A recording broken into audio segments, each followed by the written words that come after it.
రాష్ట్ర వ్యాప్తంగా 1,02,000 ఎకరాల్లో ఆయిల్ ఫామ్ సాగు చేస్తున్నారని, ఆయిల్ ఫామ్ సాగుతో రైతులకు అధిక లాభం చేకూరుతుందని రాష్ట్ర oil palm director Y S Ranganayakulu అన్నారు. మెదక్ జిల్లా వెల్దుర్తి మండలం ఎల్కపల్లి గ్రామంలోని సత్యనారాయణ గౌడ్ వ్యవసాయ క్షేత్రంలో ఆయిల్ ఫామ్ సాగును ఆయన పరిశీలించారు. కేంద్ర రాష్ట్ర ప్రభుత్వాలు ఆయిల్ ఫామ్ తోటలకు ప్రోత్సాహకాలు అందిస్తున్న నేపథ్యంలో రైతులు ఈ అవకాశాన్ని సద్వినియోగం చేసుకోవాలన్నారు. ఒకసారి పంట వేస్తే 40 సంవత్సరాల వరకు సాగు చేసుకోవచ్చని, అందరి పంటలతో కూడా రైతులకు ఆదాయం వస్తుందన్నారు. రైతు దగ్గర ఆయిల్ ఫామ్ సాగు చేస్తే నెలకు 10,000 ఆదాయం వస్తుందన్నారు.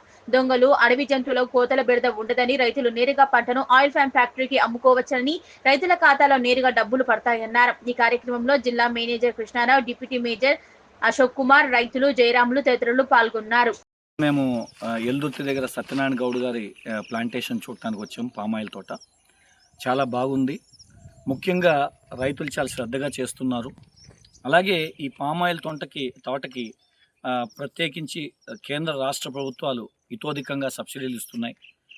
ఈ పామాయిల్ తోట వేయటం వల్ల ఎంతో లాభదాయకం. ఎందుకంటే దీనివలన ఒకసారి పంట వేసుకుంటే సుమారు 40 సంవత్సరాల పాటు ప్రతి నెల రైతుకి, ఒక ఉద్యోగికి, ఒక సాఫ్ట్వేర్ ఉద్యోగికి వచ్చినటువంటి ఆదాయం వచ్చినట్టుగా వస్తూ ఉంటుంది. దీనివల్ల దొంగల బెడలు లేదు. అలాగే మన ప్రకృతి వైకృత్యాల వలన కూడా ఇబ్బంది లేదు. అలాగే ఆదాయం ప్రతి నెల ఎకరానికి 10,000 నుంచి 15,000 నెలకి ఆదాయం వస్తుంది. అలాగే ముఖ్యంగా చెప్పాలంటే ఈ పంటకి ఒక్క ప్రకృతి వైపరీత్యాల వల్లనే కాకుండా అలాగే తరుగు, తాలు అలాంటివంటిది ఏమి ఉండదు. అలాగే ముఖ్యంగా ఈ పామాయిల్ పంటకి బ్రోకర్ల వ్యవస్థ ఉండదు. ఎందుకంటే ముఖ్యంగా ఇది డైరెక్ట్గా కంపెనీ డైరెక్ట్గా మీకు రైతుకి ఖాతాలో జమ చేయడం జరుగుతూ ఉంటుంది. సో మధ్యవర్తులు అనేటువంటిది ఉండదు.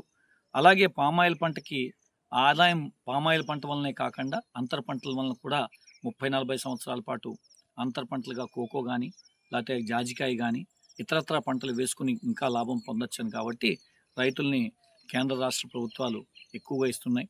ఎంత పంట లాభం వేసుకున్నా కూడా ఒక విషయం చెప్తున్నాను, ఎంత పండించినా దీనికి రేటు తగ్గే ప్రశ్న లేదు. ఎందుకంటే ఇప్పుడు మన భారతదేశంలో 259 లక్షల టన్నులు వాడకం అవుతూ ఉంటే మనం కేవలం 97 లక్షల టన్నులు మాత్రమే మనకు ఉత్పాదన అవుతుంది.